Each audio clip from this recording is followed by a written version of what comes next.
Assalamu alaikum. Beta, in this video lecture, I will deliver a very important portion of the gastroenterology.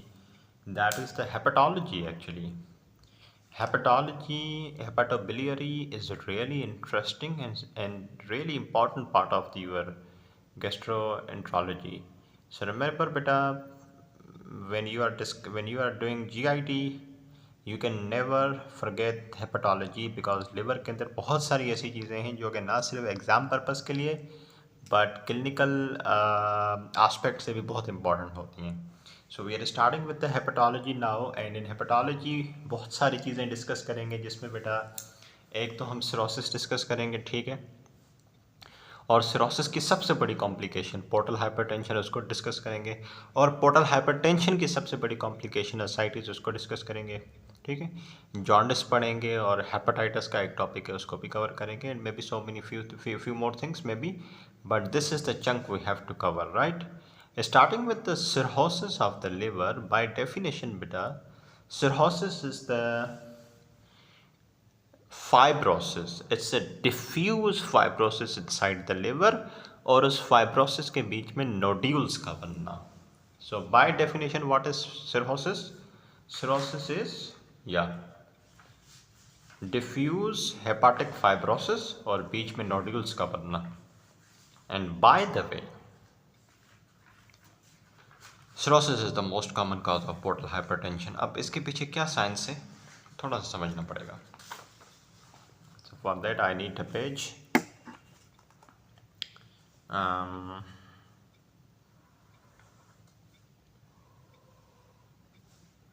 This is your good looking liver, if I'm not wrong, right? And the liver receives blood supply from two major blood vessels: hepatic artery. Hepatic artery brings oxygenated blood. However,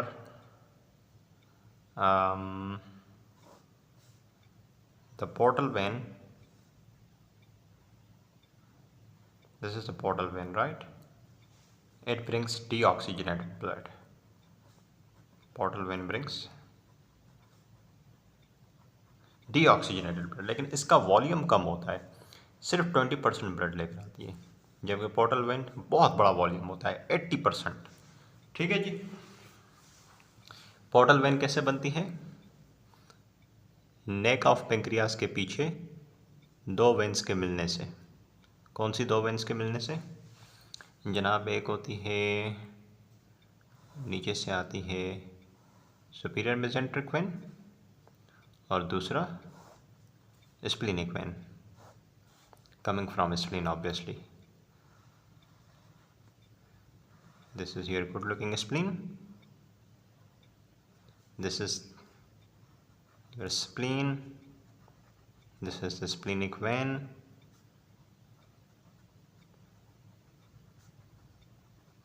This is your superior mesenteric vein, right?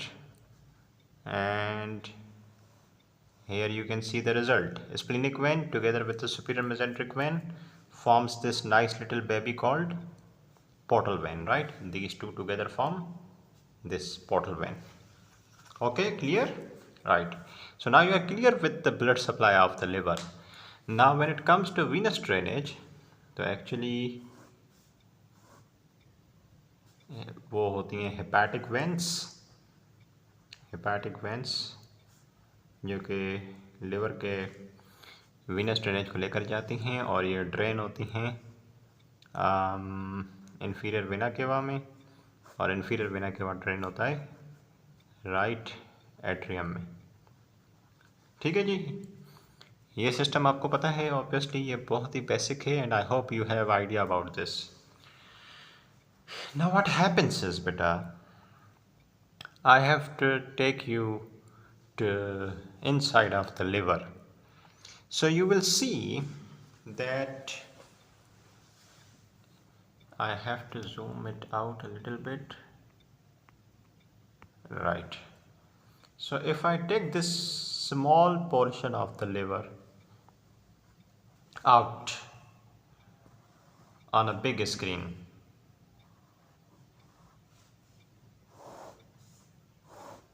I'm actually bringing this portion of, yeah, liver out on a big screen so you can better see what's the problem going on. I want to show you what the hell is the problem going on inside the liver so that you can never forget even a single word about the cirrhosis. This is a piece of the liver which I have brought out. What happens is, beta, if there is any kind of injury to this segment of the liver, any harm, any injury,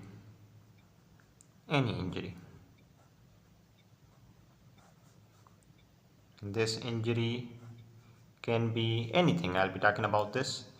ये alcohol की वजह से भी हो सकता है, ये जनाब आपका हेपेटाइटिस की वजह से भी हो सकता है, और भी बहुत सारी चीज़ें हो सकती हैं जो कि लिवर की इंजरी कराती हैं। इंजरी की वजह से क्या होता है, लिवर में मौजूद जो कप्फर सेल्स हैं, कौन से sales? कप्फर sales.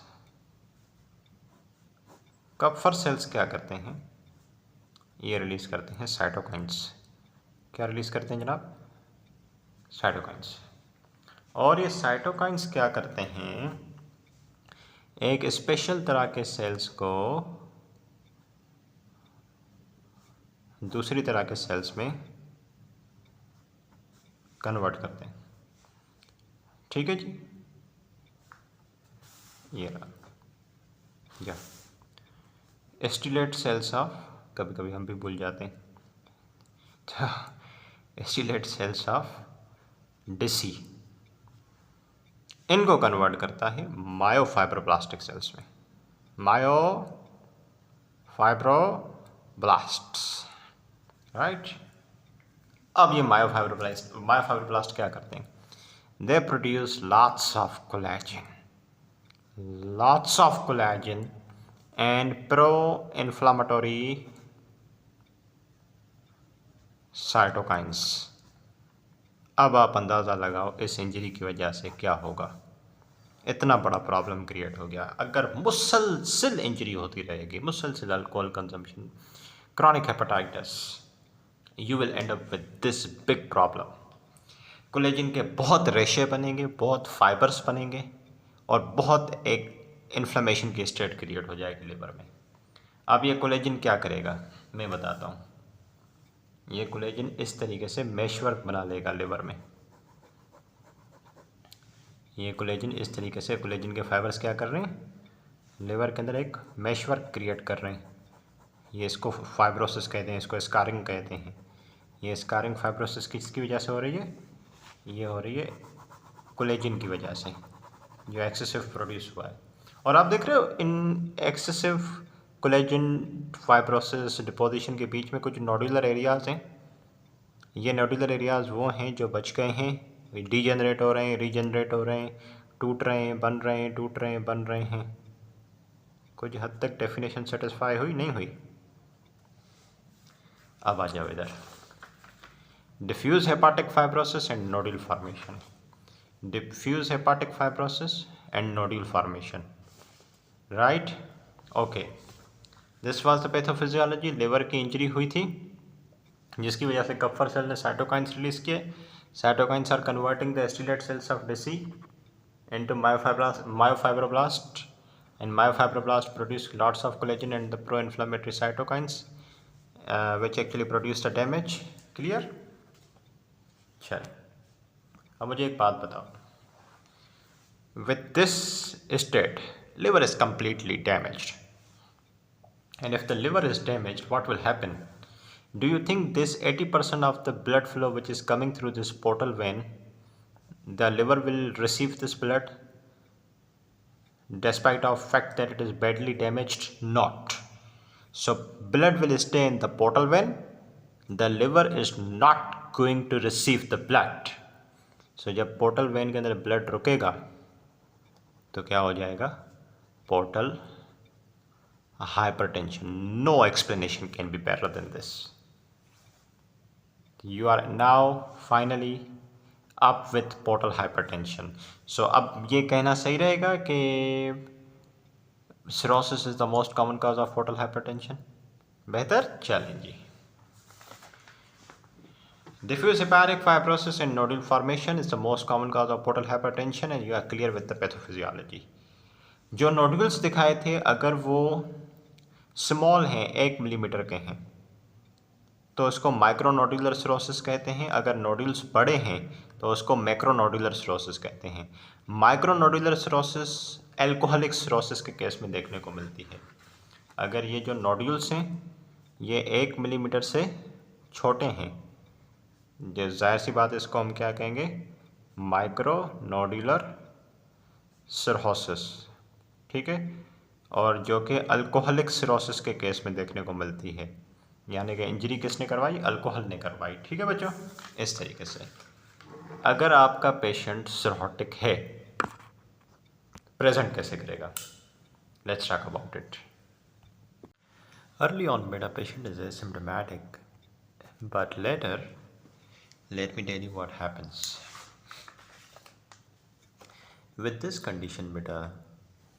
You can see that the liver is very badly damaged and it is not receiving blood from the portal vein, so there is portal hypertension. So what will happen is blood will back, blood की banking होगी और spleen में blood की stasis होगी. ठीक है, तो सबसे पहले तो पोर्टल हाइपरटेंशन हुआ और दूसरा लिवर ब्लड को रिसीव कर रहा है नहीं कर रहा, ब्लड के पीछे बैकिंग होगी और अक्यूमुलेशन की वजह से यहाँ पे क्या हो जाएगा, हाँ जी, स्प्लीनोमेगाली हो जाएगी. स्प्लीनोमेगाली हो जाएगी. सही, हेपाटोमेगाली हो ना हो, ब्लड बैकिंग की वजह से, पोर्टल हाइपरटेंशन की वजह से स्प्लीनोमेगाली ज़रूर होगी. ठीक है, इसके अलावा कुछ कंडीशंस हैं सिरोसिस की जिसमें हेपाटोमेगाली होती है, कुछ ऐसी कंडीशन है जिसमें लिवर का साइज़ छोटा हो जाता है. तो वो कौन सी लिवर इंजरीज़ हैं जो सिरोसिस के केसेस हैं जिसमें हेपाटोमेगाली होती है और कौन से केसेस हैं जिसमें लिवर का साइज़ छोटा हो जाता है. देखो स्प्लीनोमेगाली तो पक्की है, पोर्टल हाइपरटेंशन पक्का है, उसी की वजह से स्प्लीनोमेगाली होती है. लेकिन कुछ हैं जिनमें हेपाटोमेगाली होती है, कुछ में साइज़ रिड्यूस हो जाता है. अगर अल्कोहल की वजह से सिरोसिस हुई है जो कि माइक्रो नोडुलर होती है तो उस केस में हेपाटोमेगाली होती है, अल्कोहल के केस में, हीमोक्रोमेटोसिस के केस में. लेकिन हेपेटाइटिस के केस में जो है वो, हाँ जी, साइज़ रिड्यूस हो जाता है आपके लिवर का. राइट, उसके अलावा कुछ और चीज़ें यहाँ पे मेंशन कर लेते हैं बेटा. अगर ये जो इंजरी है, इंजरी जो है वो अल्कोहल है, इंजरी जो है वो अल्कोहल है या हीमोक्रोमेटोसिस है, तो इन केसेस में क्या होगा, हेपाटोमेगाली होगी. ठीक है जी. And if the injury is due to hepatitis तो फिर क्या होगा जी, हेपाटोमेगाली होगी नहीं, फिर साइज़ जो है वो श्रिंक हो जाता है, रिड्यूस हो जाता है. By the way alcoholic cirrhosis में माइक्रोनोडुलर सिरोसिस होती है. ठीक है बच्चों, यहाँ तक क्लियर है. चलें जी, अब मुझे एक बात बताएं कि पहली चीज़ तो ये हो गई कि भाई ये ब्लड रिसीव नहीं कर रहा, पोर्टल हाइपरटेंशन, ब्लड की बैकिंग हो रही है, स्प्लीनोमेगाली हुई है, हेपाटोमेगाली हो भी सकती है, नहीं भी हो सकती, liver is not functioning good enough. तो चौथे नंबर पे, चलो पहले नंबर पे मैंने ऐड कर दिया जी पोर्टल हाइपरटेंशन. गुड, ये आपको पता चल गया. इसी की वजह से दूसरा स्प्लीनोमेगाली. ठीक है जी. और तीसरे नंबर पे लिवर का साइज़. अब लिवर का साइज़ ज़्यादा भी हो सकता है, कम भी हो सकता है, डिपेंड करता है इंजरी पे. अच्छा, चौथे नंबर पे जॉन्डिस ऐड कर सकता हूँ मैं क्योंकि लिवर बैडली डैमेज है तो कंजुगेशन नहीं कर पाएगा बिलिरुबिन की, तो जॉन्डिस होगी. दूसरा, पाँचवें नंबर पे लिवर के अंदर काफ़ी सारी चीज़ों का मेटाबॉलिज्म होता है, वो मेटाबॉलिज्म नहीं होगा और मेटाबॉलिज्म ना होने की वजह से लिस्ट ऑफ प्रॉब्लम्स क्रिएट हो जाएंगे, जैसे कि पाल्मर एरिथीमा, जैसे कि मेटाबॉलिज्म ना होने की वजह से पाल्मर एरिथीमा. ठीक है, लेकिन ये पाल्मर एरिथेमा सिर्फ लिवर सिरोसिस में नहीं, दूसरी कंडीशंस में भी देखने को मिलता है, जैसे कि प्रेगनेंसी में और काफ़ी हेल्दी पीपल में भी पाम जो है वो एरिथमेटस होती है। स्पाइडर टेलिंजेक्टेशिया कुछ इस तरीके से एक सेंट्रल जो आर्टीरियल होती है और उसमें से स्मॉल वेजल्स जो हैं वो अराइज होती हैं। स्मॉल सेंट्रल आर्टीरियल है, उसमें से स्मॉल, हाँ जी, वेजल्स अराइज हो रही हैं, खास करके निप्पल के ऊपर। इसको टेलिंजेक्टेशिया कहते हैं, स्पाइडर टेलिंजेक्टेशिया कहते हैं। This is looking more like spider. तो बीच में एक आर्टीरियल है, उसमें से छोटी छोटी वेजल्स निकल रही हैं। This is the spider telangiectasia. कहाँ पे मिलता है बॉडी में? बहुत सारी जगहों पे मिल सकता है, लेकिन खास करके निप्पल के ऊपर।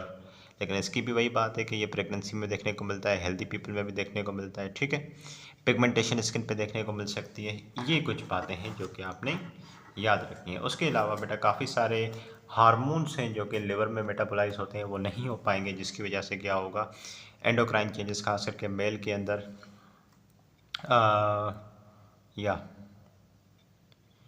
टेस्टिकुलर एट्रोफी का होना, यानी कि टेस्टोस्टेरोन की कमी की साइंस बता रहा हूँ। टेस्टोस्टेरोन डेफिशिएंसी की वजह से टेस्टिकुलर एट्रोफी, गायनेकोमेस्टिया, ठीक है जी, ये चीज़ें याद रखना। और उसके अलावा एडवांस केसेस में स्प्लीनोमेगाली हम बात कर चुके हैं, और कुछ और चीज़ें हमें ऐड करता हूँ। तो फिर यहीं पे हम कंटिन्यू करते हैं। सबसे पहले पोर्टल हाइपरटेंशन हुआ, फिर इसकी वजह से स्प्लीनोमेगाली हुई। लिवर का साइज डिपेंड करता है, बढ़ेगा या कम होगा। जॉन्डिस लाजमी होगी। मेटाबॉलिज्म काफ़ी चीज़ों का रुकेगा, जिसकी वजह से मैंने सबसे पहले क्या बताया, पहले क्या चीज़ ऐड की थी, बोलो? Palmer erythema. लेकिन पाल्मर एरिथीमा डायग्नोस्टिक नहीं ना ये फाइंडिंग, क्योंकि पाल्मर एरिथीमा नॉर्मल लोगों में मिलती है, ठीक है, और प्रेगनेंसी में भी मिलती है। इसके अलावा स्पाइडर टेलिंजेक्टेशिया एक सेंट्रल आर्टेरियल होती है, उसमें से मल्टीपल ब्रांचिंग वेजल्स निकलती हैं, खास करके निपल के ऊपर ये मिलता है। लेकिन फिर ये भी डायग्नोस्टिक नहीं है सिरोसिस का। क्यों? क्योंकि ये भी प्रेगनेंसी में मिलता है। अच्छा जी, इसके अलावा स्किन पे पिगमेंटेशन का मिलना। अच्छा, इसके अलावा एंडोक्राइन चेंजेस मिलना, जैसे कि मर्द हजरात के अंदर टेस्टिकल्स का एट्रोफिड हो जाना और गायनेकोमेस्टिया का होना, ठीक है, ये कुछ चीज़ें हैं। अच्छा, अब इसके अलावा क्या हो सकता है मुझे बताओ। अब यहाँ पर पोर्टल हाइपरटेंशन है, ब्लड प्रेशर जो इसका अंदर जो प्रेशर है, हाइड्रोस्टेटिक प्रेशर, वो ज़्यादा है।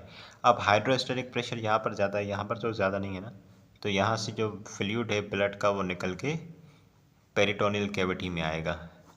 तो पोर्टल वेन से ब्लड का जो फ्लूइड है वो लीक करके कहाँ आएगा, बाहर पेरिटोनियल कैविटी में जमा हो जाएगा, and you will and up with ascites in advanced cases, ठीक है। दूसरा ये हो सकता है कि लिवर बिल्कुल फेल है, सिरोटिक है, तो वो टॉक्सिन्स को क्लियर नहीं कर पाएगा, जिसकी वजह से दो बड़े प्रॉब्लम्स होंगे, हेपाटोरिनल सिंड्रोम और हेपाटिक इंसेफेलोपैथी। तो एडवांस्ड केसेस की फाइंडिंग बता रहा हूँ, ascites, hepatorenal syndrome, hepatic encephalopathy, ठीक है बच्चों, इस तरीके से। So I hope you are getting my point. तो एडवांस केसेस में हमें क्या क्या मिला, स्प्लीनोमेगाली मिला, सॉरी एसाइटिस हो गया, ठीक है, हेपाटिक एन्सेफेलोपैथी हो गया। इसके अलावा कुछ नॉन स्पेसिफिक फाइंडिंग्स हैं, जैसे कि फिंगर क्लबिंग मिलेगी, डुपाइट्रन कंट्रैक्चर्स मिलेंगे, इस तरीके से, ठीक है बच्चों।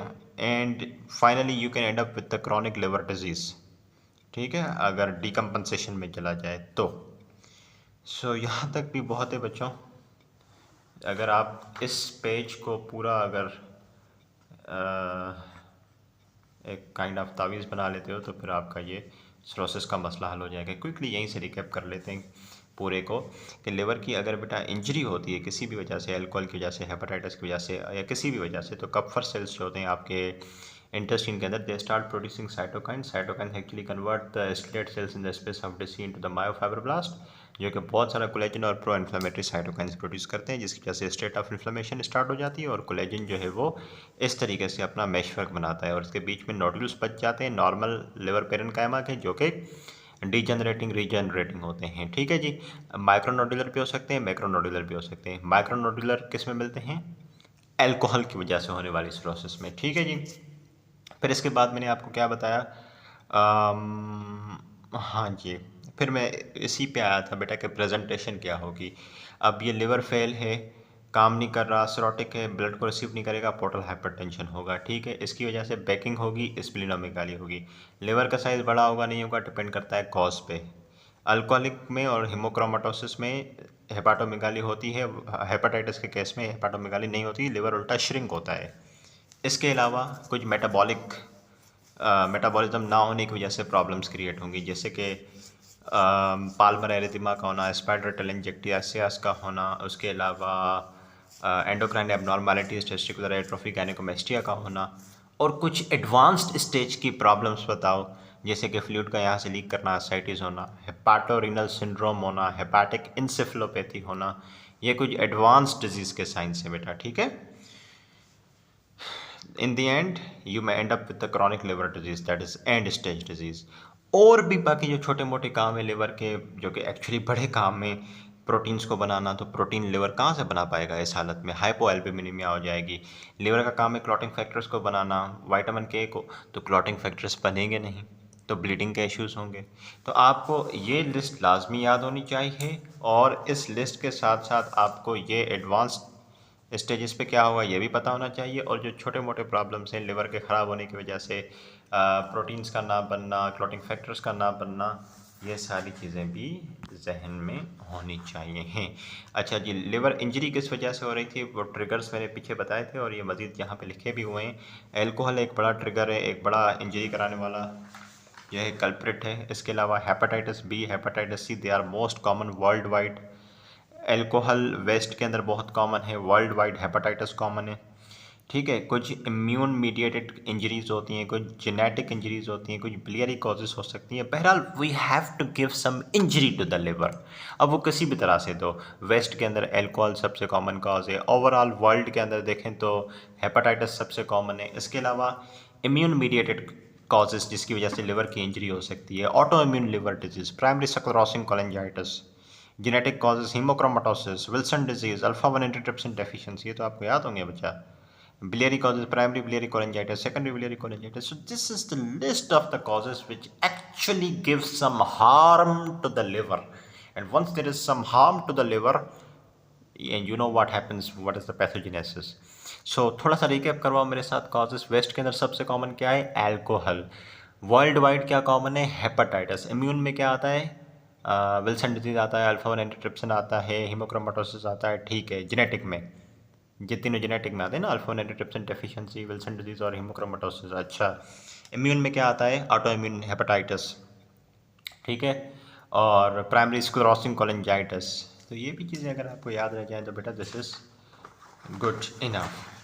नाउ क्या इन्वेस्टिगेशंस करवाएंगे टू कंफर्म कि बेटा आपका जो लिवर है वो सिरोटिक है, और उसके सिरोसिस के पीछे वजह क्या है, एल्कोहल है, हेपेटाइटिस है, कोई जेनेटिक कॉज है, इम्यून मीडिएटेड कॉज है। तो इसको इन्वेस्टिगेट करते हैं, इन्वेस्टिगेट करके फिर इसकी मैनेजमेंट की तरफ आते हैं, ठीक है बच्चों। राइट बेटा, so what investigations I will be ordering in case of cirrhotic liver. तो कुछ ऐसी चीज़ें जिसमें मुझे सिरोसिस दिख भी जाए लिवर के अंदर, और दूसरा कॉज भी पता चल जाए कि सिरोसिस का कॉज क्या है अंडरलाइंग, और वो भी चीज़ पता चल जाए कि अभी लिवर सिरोटिक है तो कितना डैमेज हुआ है, तो उसका फंक्शन बाकी है या पूरा डैमेज हो चुका है। तो कुछ अदद इन्वेस्टिगेशंस करवाने पड़ेंगे। सबसे पहले I would like to tell you this part, the imaging part. Obviously, I have to order some investigations. I have to order some investigations, starting with the imaging, जिस पे मुझे दिख जाए कि लिवर ठीक है या there is something fishy going on with the liver. तो इसमें सबसे पहले फर्स्ट लाइन जो रहता है हमारा एब्डोमिनल अल्ट्रासाउंड रहता है। एब्डोमिनल अल्ट्रासाउंड के बाद इससे और बेहतर सीटी एब्डोमेन रहता है, ठीक है, और एमआरआई एब्डोमेन करा सकते हो, ठीक है। ये तीन चीज़ें फर्स्ट लाइन पे जो कि आपको पता भी रहती हैं, ठीक है। अच्छा, कुछ जैसे कि इसोफेजियल वराइसिस भी हैं, which is a late complication of the liver cirrhosis, so उसके लिए एंडोस्कोपी ऑर्डर कर सकते हो, ठीक है जी। तो these are number 1 2 3 4 imaging studies which we can order in case of what, liver cirrhosis, starting with the abdominal ultrasound, whole abdomen, CT abdomen, MRI abdomen। Endoscopy की नीड नहीं पड़ती, हाँ कॉम्प्लिकेटेड केस हो उसमें वराइसिस वगैरह के case में हमें नीड पड़ सकती है, ठीक है जी। अच्छा, अब ये तो हमें अल्ट्रासाउंड सीटी तो हमें दिखाएगा कि ये देखो भाई आपका लिवर है, ये इसमें लोकल डैमेज है, इसमें सिरोसिस है। अब हमने पता करना है कि क्या कॉज है, अल्कोहल है, हेपेटाइटिस है, क्या चीज़ है जिसकी वजह से ये हुआ है actually.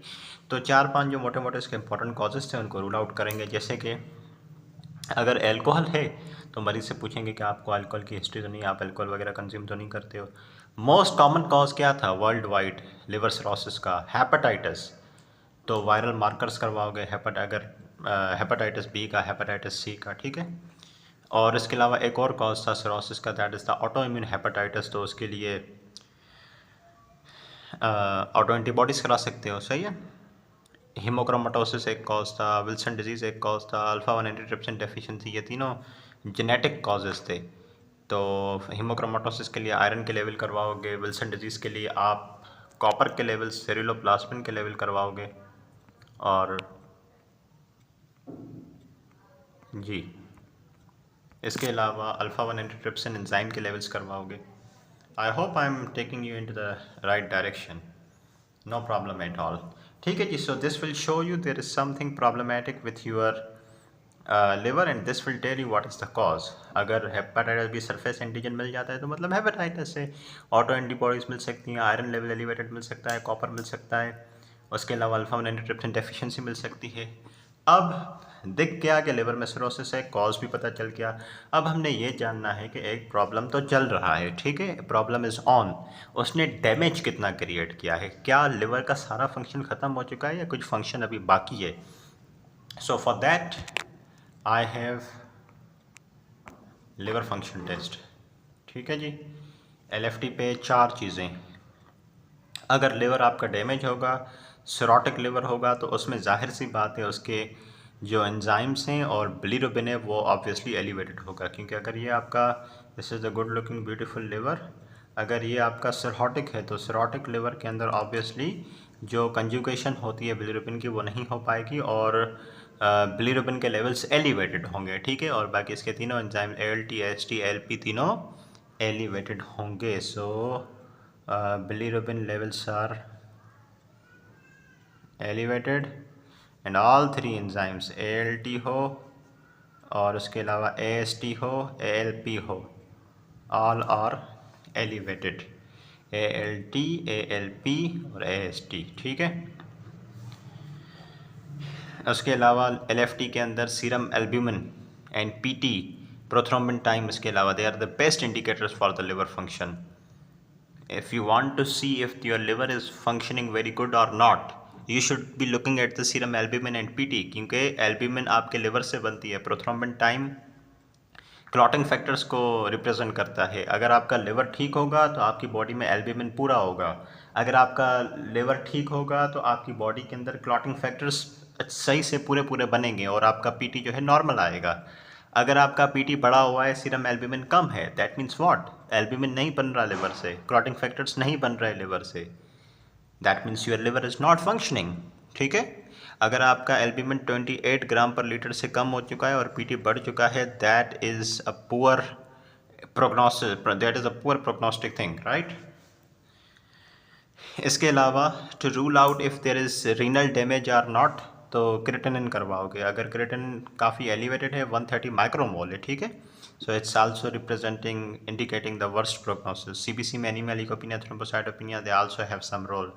Electrolyte imbalance, especially hyponatremia. Now let's recap a little bit. How did I start? I started with, doctor साहब मुझे पेट में दर्द होता है, राइट अपर क्वाड्रेंट में उल्टी वगैरह रहती है, जॉन्डिस वगैरह, स्किन का कलर और आइज़ वगैरह जो है पीली रहती हैं। सबसे पहला मैंने काम किया, हिस्ट्री ली, अल्ट्रासाउंड एब्डोमेन मंगवाया। अल्ट्रासाउंड एब्डोमेन पर दिख जाता है कुछ ना कुछ, लिवर में, स्प्लीन में, गॉल ब्लैडर में, वेरी गुड। नहीं दिखता, CT एब्डोमेन मंगवाओ, लिवर में फाइब्रोटिक फोकाई मिल जाएंगे। Now you want to know what is the cause behind this fibrosis, cirrhosis? Take a detailed history, viral marker करवाओ, ठीक है, आयरन करवाओ, कॉपर करवाओ, एंटीबॉडीज़ करवाओ, अल्फा और एंटीट्रिप्सिन के लेवल्स कराओ, कॉज पता चल गया, हेपेटाइटिस है, ग्रेट। अब LFT करवाओ, एल्ब्यूमिन के लेवल करवाओ, PT करवाओ। अगर एल्ब्यूमिन 28 से कम और PT ज़्यादा है तो that means your liver has been badly damaged, ठीक है। कि रीनल प्रोफाइल के लिए क्रिएटिनिन मंगवाओ, इलेक्ट्रोलाइट इम्बेलेंस में सोडियम लो होता है उसको रूल आउट करो, ठीक है। तो ये इन्वेस्टिगेशन है बेटा जो कि आपको अगर आती हैं तो यू आर जैम। सो या अच्छा जी, एक और चीज़ इसमें मैं ऐड कर रहा हूँ, उसके बाद हम आगे बढ़ेंगे। प्रोग्नोसिस ऑफ सिरोसिस को स्टडी करने के लिए कि अगर किसी मरीज़ का लिवर सिरोटिक है तो how the patient will and up, what is the prognosis, तो डिपेंड करती है कुछ फीचर्स पे, ठीक है। अब कहने का मकसद ये है कि सिरोटिक पेशेंट है, उसमें होने को तो ये पांचों चीज़ें हो सकती हैं, ये पांचों चीज़ें हैं, नहीं हैं, कम हैं, ज़्यादा हैं, उसके बिहाफ पे हम स्कोरिंग करते हैं और उसको डिफरेंट हम जो है ग्रेड्स के तौर पे डिवाइड करते हैं और फिर हम बताते हैं कि भाई कितना सर्वाइवल रहेगा, ठीक है। सिरोटिक पेशेंट में मैंने पीछे बहुत डिस्कशन की कि पोर्टल हाइपरटेंशन हो सकता है और पोर्टल हाइपरटेंशन से असाइटिस होता है। असाइटिस एक लेट कॉम्प्लिकेशन है सिरोसिस की, लेकिन हो सकती है ना। अगर सिरोटिक लिवर के पेशेंट में असाइटिस मौजूद नहीं है तो क्या नंबर दोगे? स्कोर 1।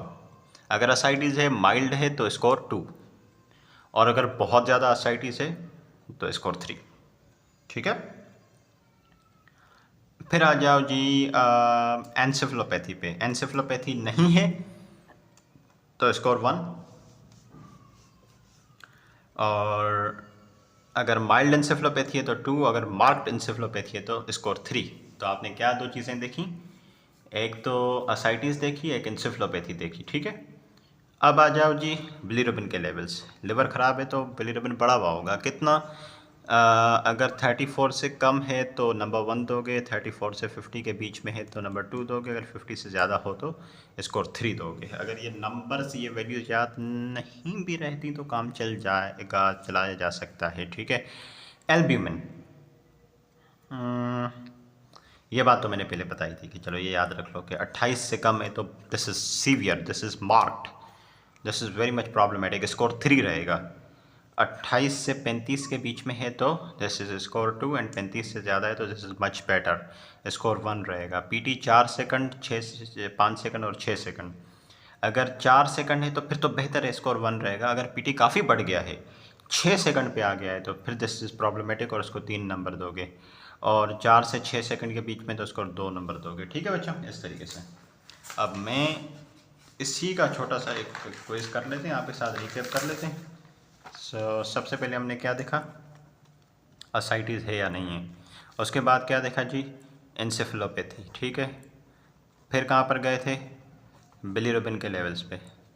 उसके बाद कहाँ गए थे, हाँ जी, एल्ब्यूमिन के लेवल्स पे। उसके बाद कहाँ गए थे, पीटी पे। ये चीज़ें हैं। अब स्कोर 1 2 3, असाइटिस नहीं है, स्कोर 1, माइल्ड है 2, सीवियर है 3, एन्सेफेलोपैथी नहीं है, स्कोर 1, माइल्ड है स्कोर 2, सीवियर है स्कोर 3। बिलीरुबिन का भी एक सर्टेन नंबर था। एल्ब्यूमिन अगर कितना बताया था, 28 से कम हो जाए तो स्कोर 3, 35 तक हो और 35 से ज़्यादा हो, ठीक है। पीटी 4 सेकंड, 4 से 6 सेकंड, 6 सेकंड से ज़्यादा, तो ये तो बड़ी खतरनाक बात हो जाएगी 6 सेकंड से ज़्यादा वाली, ठीक है जी। इसके बिहाफ पे स्कोर बनेगा। अब स्कोर किस तरीके से बनेगा बेटा, अगर स्कोर आपका 7 आता है तो ग्रेड ए लिवर सिरोसिस है, और इसके अंदर जाहिर सी बात है 5 ईयर सर्वाइवल रेट बेहतर होगा। Grade A means you don't have that much complications. If the score comes between 7 to 9, that is said to be grade B, liver cirrhosis. And this is not really good result, but still only 20% 5 year survival rate. ये सारा आपने याद नहीं करना, ठीक है। अगर ये भी याद रह जाए कि कितने स्कोर पे ग्रेड 1 कहते हैं, कितने स्कोर पे ग्रेड बी कहते हैं, कितने स्कोर पे ग्रेड सी कहते हैं, ये भी चल जाएगा, ठीक है जी। चलो यहाँ पे दोबारा आओ और मुझे बताओ कि grade A liver cirrhosis, grade B liver cirrhosis और grade C liver cirrhosis. A कब कहते हैं, जब स्कोर 7 हो, बी जब 7 से 9 के बीच में हो, ठीक है जी, और सी जब 10 से ज़्यादा हो। यही था या कुछ और था? यही है, देखिए 7 to 9 और 10। इस क्लासिफिकेशन को क्या कहते हैं बच्चों, लिवर सिरोसिस की प्रोग्नोसिस के लिए है चाइल्ड पफ क्लासिफिकेशन या Child Pugh classification, whatever you say. ठीक है जी। पुअर प्रोग्नोसिस के लिए क्या चीज़ें थी? पुअर प्रोग्नोसिस, एल्ब्यूमिन का 28 से कम हो जाना, पीटी का 6 से ज़्यादा चले जाना, असाइटिस होना, एंसेफ्लोपैथी होना, हाँ हाँ, पीछे क्रिटेनिन का भी बताया था ज़्यादा होना। तो ये चीज़ें हैं जो पुअर प्रोग्नोस्टिक इंडिकेटर्स हैं। अगर आपको ये क्लासिफिकेशन याद है बेटा तो you are good. Now just a second again, okay, do you remember बेटा दिस थिंग? यहाँ से हमने स्टार्ट किया था। अब मैं एक्चुअली जाऊँगा towards the complications of the cirrhosis. This is your liver badly damaged, right beta? So this is the liver badly damaged, cirrhotic. So the reason why I have brought this page back is I have to make a list of complications कि cirrhotic liver है, क्या क्या complications create हो सकती हैं, फिर उन complications को हम आगे टॉपिक बाय टॉपिक डिस्कस करेंगे। सबसे पहली complication, banking of the blood in the portal vein and you may and up with the portal hypertension. पहली चीज़, ठीक है जी, पोर्टल हाइपरटेंशन। सो ये रहा जी आपका पोर्टल हाइपरटेंशन, ओके। और क्या कॉम्प्लिकेशन हो सकती है? यहाँ से फ्लूइड लीक करेगा, असाइटिस हो सकती है, ठीक है। और क्या हो सकता है? किडनी डैमेज हो सकती है, हेपाटोरेनल सिंड्रोम, ब्रेन डैमेज हो सकता है, हेपाटिक एंसेफेलोपैथी, ठीक है। और इसके अलावा जी इसी के अंदर cirrhotic लिवर के अंदर कैंसर डेवलप हो सकता है, हेपाटोसेल्युलर कार्सिनोमा, ठीक है जी। Chronic cirrhotic liver disease may end up with hepatocellular carcinoma. So 1 2 3 4 5, at least remember this. Now I'll be starting with the complications of the cirrhosis, right?